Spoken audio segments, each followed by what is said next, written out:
Hi, Assalamualaikum. Welcome to Asharaman Advisory YouTube channel, where this time we're going to talk about, is debt bad? Before we go into it, for those who want to collaborate with us, or if you have any questions or suggestions, please drop your email at marketing@asharaman.com.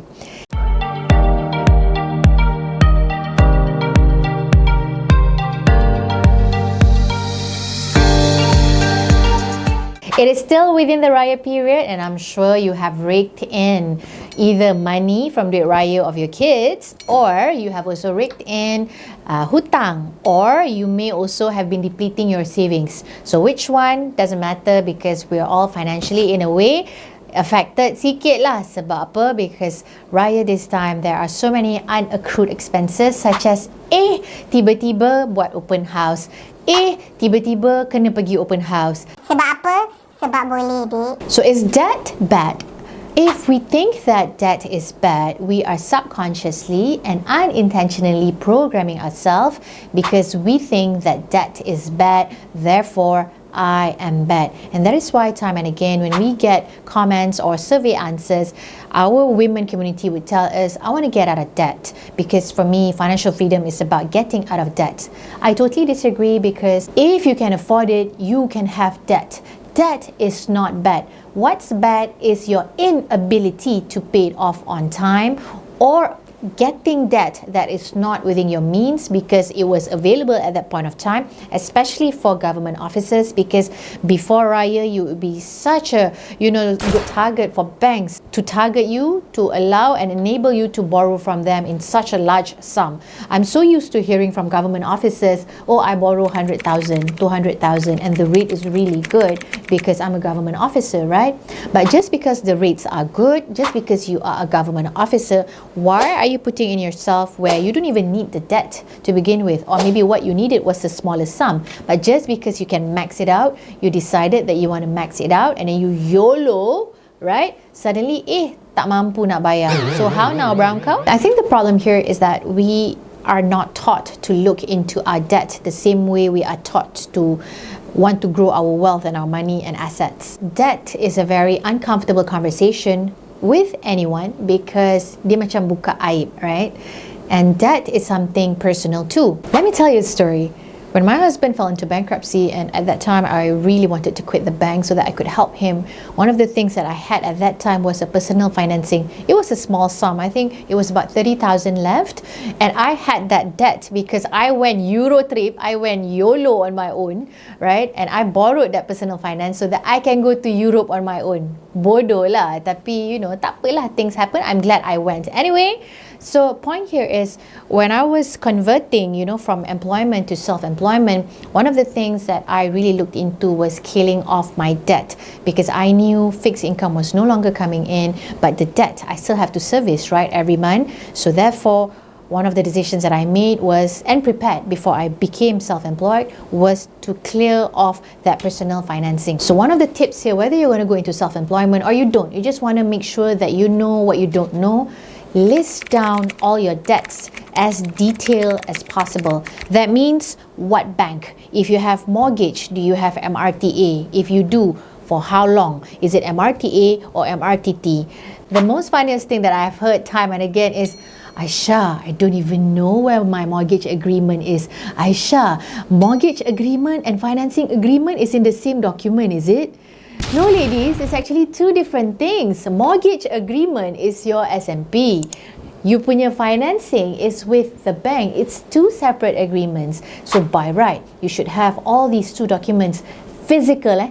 Kalau ada soft copy, make sure you upload it in cloud, but preferably have it in hard copy so that you can vet through and go through it and know what you don't know. Some of you may have multiple properties or land, and then you would have few other debts, hire purchase lah, personal financing lah, credit card lah, PTPTN lah, MARA lah, and whatnot. So maybe one of the tips that you're looking into is you want to consolidate all of this debt so that you can just pay one singular debt, right? And how do you do that? Of course, if you have properties that have appreciated with such low balance outstanding debt with the bank, you can look into that property or that land or that instrument and refinance. With that, you will get a lump sum and you can clear off all these outstanding debt. However, I say this very seriously and don't take this advice very lightly, because before you want to do debt consolidation, are you even fit to do debt consolidation? Have you checked your CTOS or CCRIS about your credit rating? In the eyes of the bank, are you a good candidate, average or bad? The fact that you've got multiple debt in hand, I can assure you your CTOS would show that your bar is at the red side or just barely at half bar.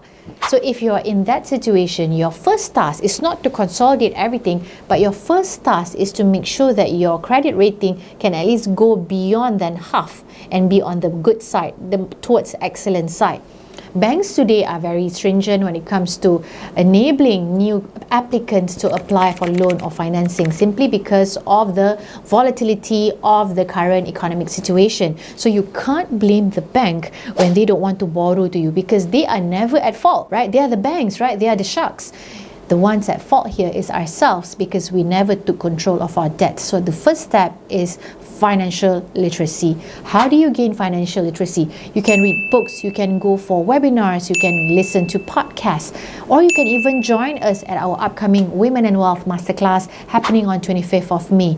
Tickets are running, buy one free one. Sikit lagi nak habis dah buy one free one ni before we go back to our normal promotion. So better grab it now before it ends. What is my opinion when it comes to women taking on debt? If you can, why not? We should never associate ourselves with being bad just because debt is bad. Debt is never bad. Debt is an instrument that can help you grow your wealth, have a peace of mind, feed your family, and put yourself and your family in safety. Without debt, some of us can suffer and struggle at times when we really need debt to function. So my story is, when my husband fell into bankruptcy, we really relied on credit card debt. Thank God I have very high credit card limit. Because of that, I know how to use the facility. Even though people say credit card is bad, I totally disagree, because if you are literate, you know how to use that credit card to your advantage. The issue was never the credit card. The issue is the user of the credit card, because you don't know how to use the facility to your advantage. So if women like you want to take on debt, for me, go ahead. If it protects your lineage, your family, go for it. Sometimes women like you, if you're listening, maybe you are a single mother, maybe your husband just passed away, or maybe your husband is just financially irresponsible. Don't mind my honesty. So in this context, if you're in this situation, what else can you do? Your kids still need to go to school, you still need a car, you may need to rent a place because you can't afford to buy a house, food need to be put on the table, groceries still need to be bought, kids are still young, need to go to daycare, whatever. So if debt is what is going to solve your problem right now, right? Take calculated risk, which means how much do you really need? Can you afford to pay it every month? If affordability is not an issue and you are taking debt that is within your means, go and proceed with that decision. I know of women as well who took on debt because their parents were on their deathbed and nobody was able to step up and pay for their parents' private medical treatment. Okay, you can argue, kenapa tak pergi government? Have you been to government to begin with? Can you get immediate intervention and medical help? So bless your heart for giving your parents the treatment that they deserve, despite sending them to private and incurring 6 or 7 figure debt. Bless your heart for taking that decision. Money kita boleh cari, parents kita tak boleh cari. They are just that pair that we have. So if it requires you to take on debt to pay off their medical bills, Alhamdulillah, you mampu bayar. Alhamdulillah, you boleh berhutang. Some people nak berhutang pun tak boleh. So the fact that you could berhutang so that you can send them to get medical facility, Alhamdulillah, bless your heart.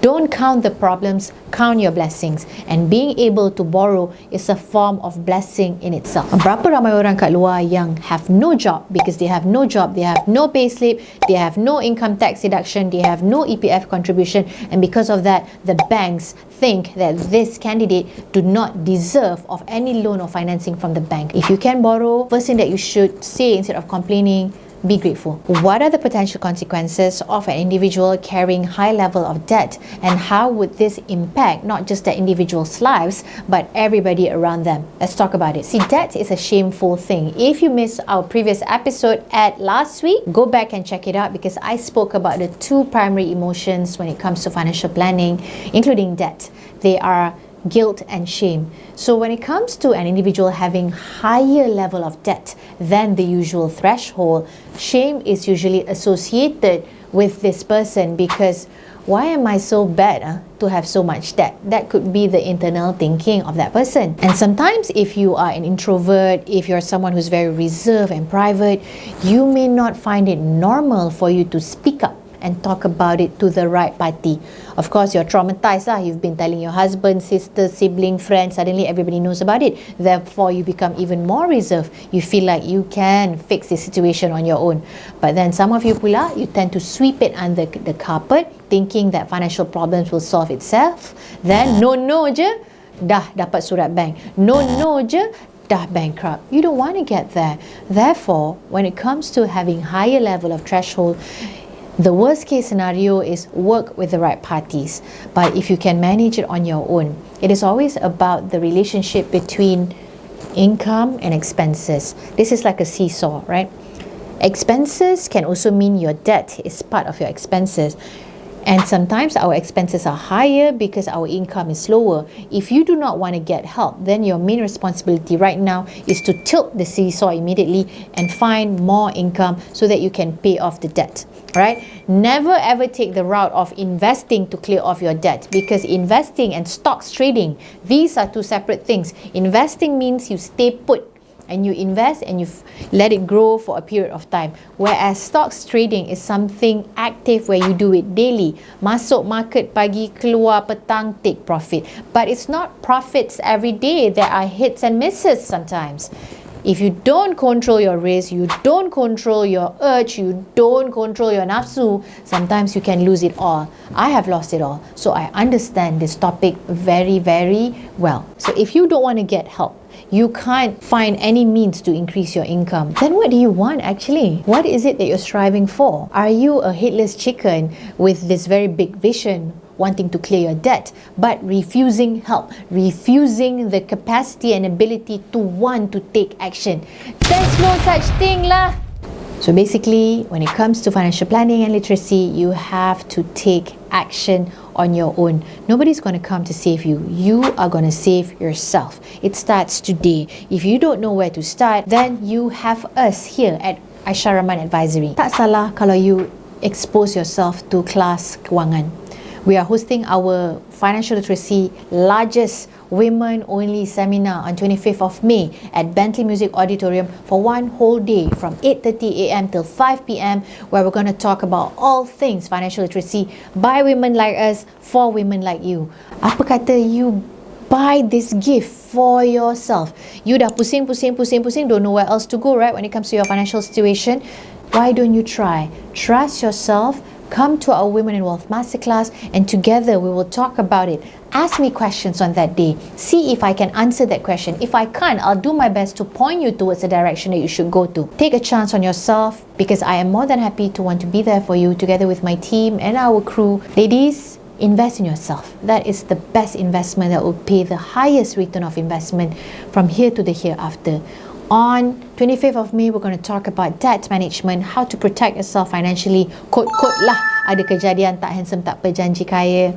We're going to also talk about investment, retirement planning, and preparing you and your generation for the year after. Ingat, kita baru habis bulan puasa, kita berdoa, Ya Allah, give me Jannah, make me among the sabiqun, make me someone who ends her life in husnul khatimah. In order to get there, nak masuk Jannah, kena mati dulu. Bila you address this conversation? Tak ada kan? So let's talk about it on 25th of May. Tickets are now available on womenwealthworkshop.com.my and we're still running our buy one free one. So grab it before it ends. Bring a friend, sister or colleague, someone who really wants to learn about financial literacy. See you on 25th of May. If you like this video, like and share and follow us on Aisyah Rahman Advisory YouTube channel. See you again. Register here.